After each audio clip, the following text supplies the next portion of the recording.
আমরা 18 অক্টোবর 2024-এ জিস্কুন থেকে ঝাঁকা পৌঁছে বেরিয়ে পড়ি জিস্কুন গ্রামটাকে এক্সপ্লোর করার জন্য।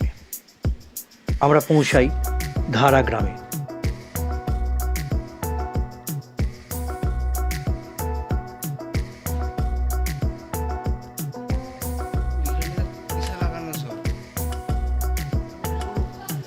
সেখানে স্থানীয় গ্রামবাসীদের কুলদেবতার মন্দির দেখে অবাক হয়ে যায়।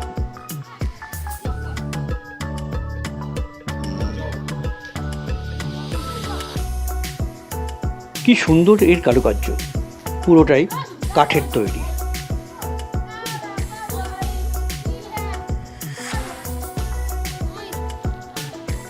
তবে সৌন্দর্য উপভোগ করতে করতে কোন দেবতার মন্দির সেটার জানা হয়ে ওঠেনি। চলুন দেখা যাক কি অপূর্ব এই কারুকার্য।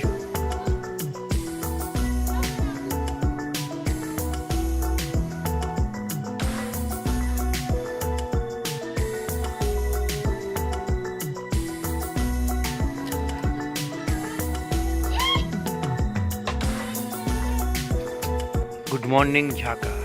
আমরা এখন ঝাঁকা থেকে রওনা দেব ধনতেরাস থাজে। এবার সবাই বেরোবো, মোটামুটি প্রস্তুত। সবাই এখনো পর্যন্ত ফিট আছে। ভাঙতে হবে প্রচুর চড়াই। চলুন তাহলে যাওয়া যাক। এখন ব্রেকফাস্ট হচ্ছে কর্নফ্লেক্স আর দুধ দিয়ে। ব্রেকফাস্ট করি আমরা বেরিয়ে যাবো।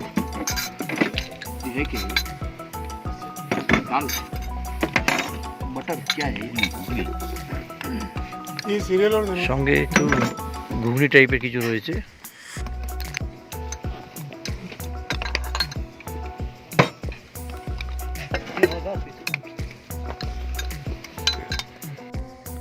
আমাদের আজকে ট্রেকিং এর ডে 2।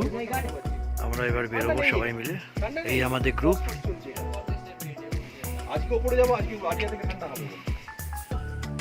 এটা হচ্ছে আমাদের গ্রুপ।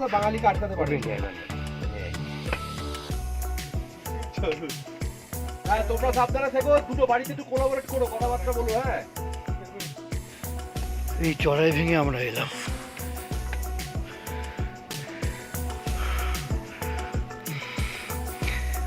আপনারা গত অর্থাৎ পঞ্চম পর্বে দেখেছেন আমরা কিভাবে জিস্কুন থেকে ঝাঁকা পৌঁছলাম তার যাত্রা। তারিখটা ছিল 18 অক্টোবর 2024।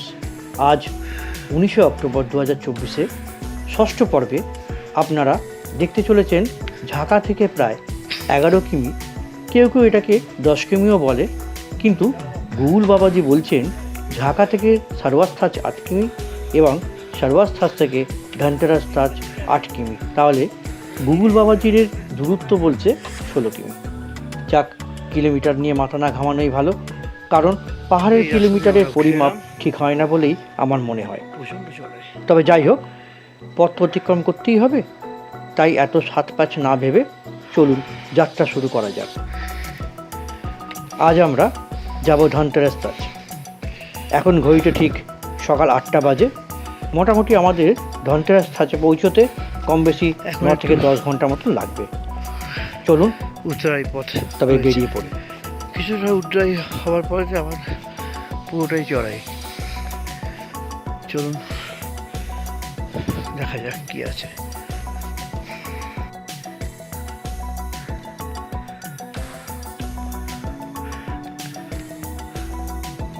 কি দারুণ, অসম্ভব সুন্দর আর অসম্ভব চড়াই, সব মিলিয়ে মিশিয়ে এক মনোরম পরিবেশ।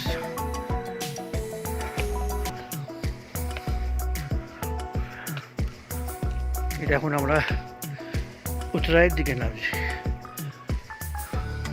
ওই দেখুন দূরের একটা পাহাড় দেখা যাচ্ছে।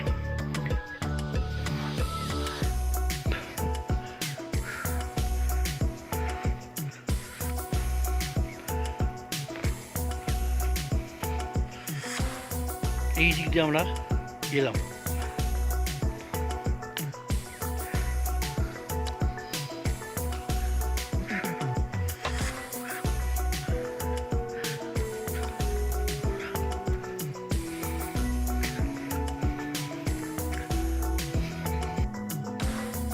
আবার চড়াই। দেখুন জায়গাটা খালি, ওফ অসাধারণ। দাঁড়ালে চলবে না, সবাই এগিয়ে যাচ্ছে।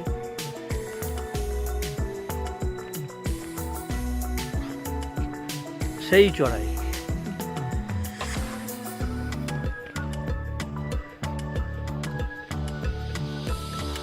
তৃণভূমি।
আমরা হাঁটছি, আর রূপিন নদীও বয়ে চলেছে পাশ দিয়ে কুল করে। দেখাতে পাচ্ছি না, পাইনের জঙ্গলে ঢাকা পড়ে গেছে।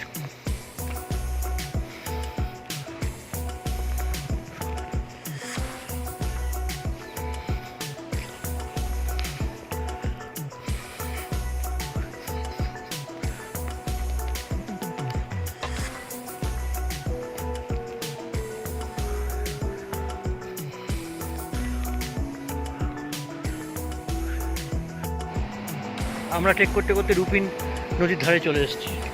এটা হচ্ছে রূপিন নদী। চলুন কাছাকাছি যাওয়া যাক।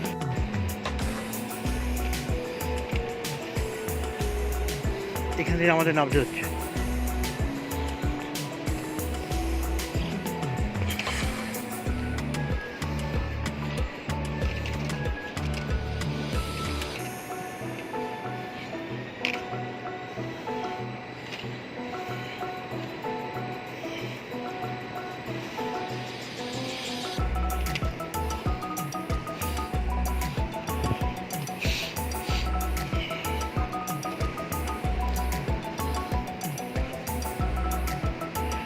এখানে দেখুন বড় বড় গাছ ভেঙে পড়ে রয়েছে।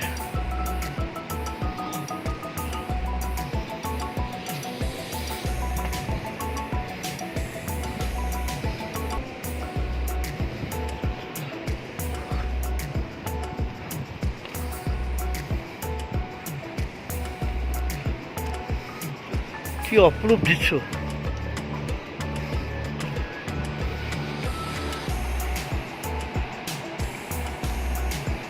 ওই যে পাহাড় থেকে নেমে আসছে।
এইখান দিয়ে আমরা এলাম উঠে, সমস্ত রাস্তা এরকম বোল্ডার বিছা।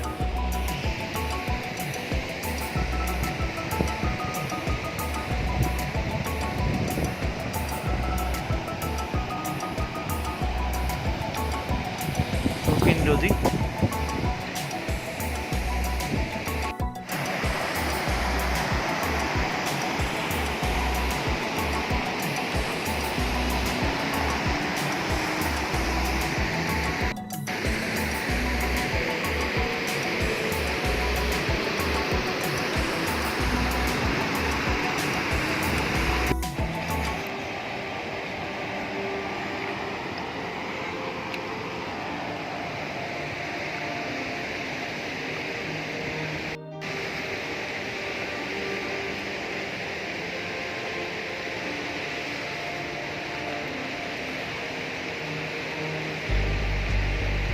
এখান দিয়ে সোজা আমরা উঠে ওই গাছটা দেখতে পাচ্ছেন, ওই গাছটার ওখানে যাবো চড়াই। এরকম ধরনের চড়াই পেরিয়ে পেরিয়ে আসতে হচ্ছে। সামান্য 10 কিলোমিটার রাস্তা, প্রায় 10-11 ঘন্টা লাগবে বলছে। দেখা যাক আমাদের কতক্ষণ লাগে।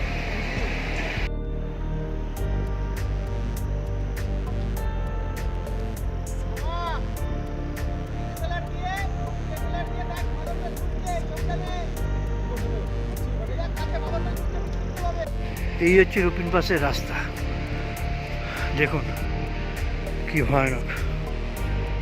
এইখান থেকে উঠে আসছি আমরা, কতটা চড়াই।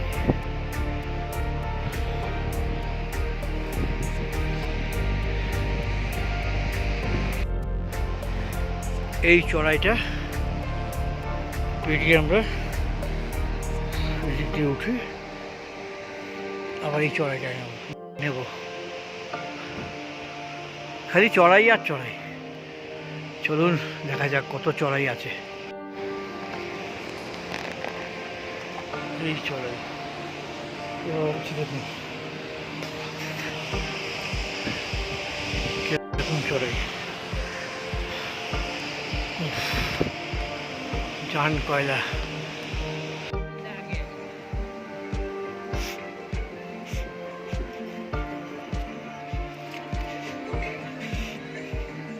এখানে আমরা একটু রেস্ট নিচ্ছি।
দেখুন কতটা রাস্তা আমরা উঠে এলাম। এই কি সিনটা একবার দেখুন।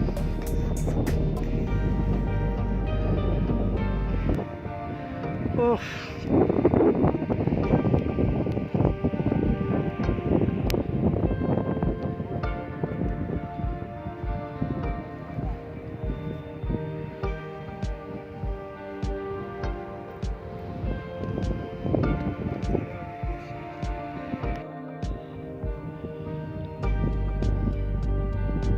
পাহাড়ের ভ্যালিতে ঘোড়া চড়ছে।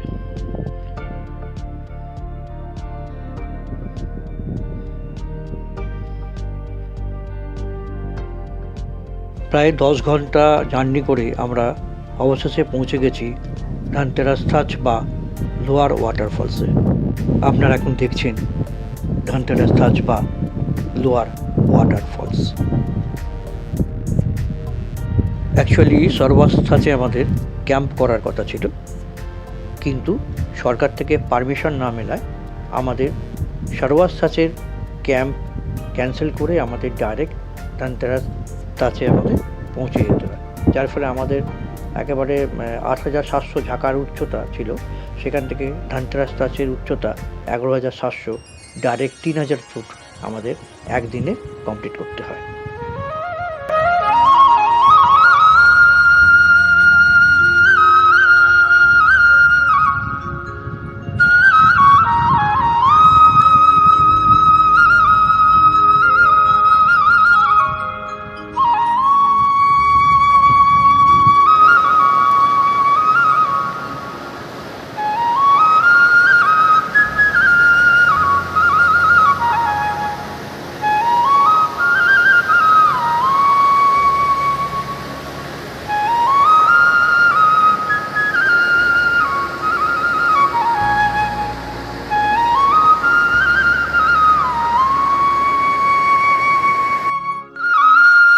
কিছু সুন্দর মুহূর্তের ছবি আপনাদের সাথে শেয়ার না করে পারলাম না।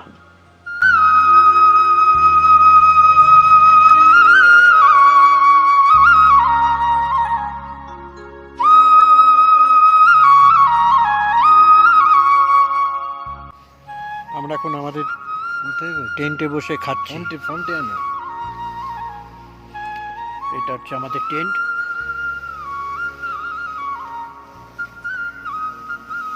মান্নি বসে আছে।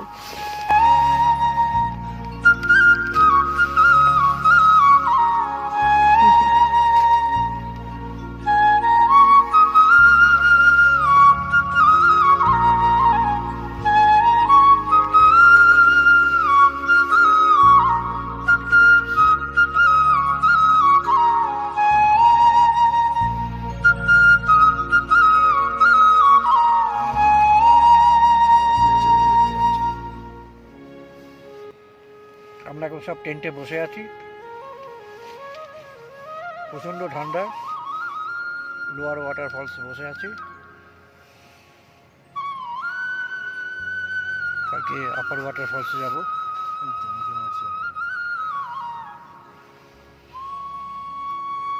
খুব ঠান্ডা, সব কিছু পরে বসে আছে। স্লিপিং ব্যাগের উপর,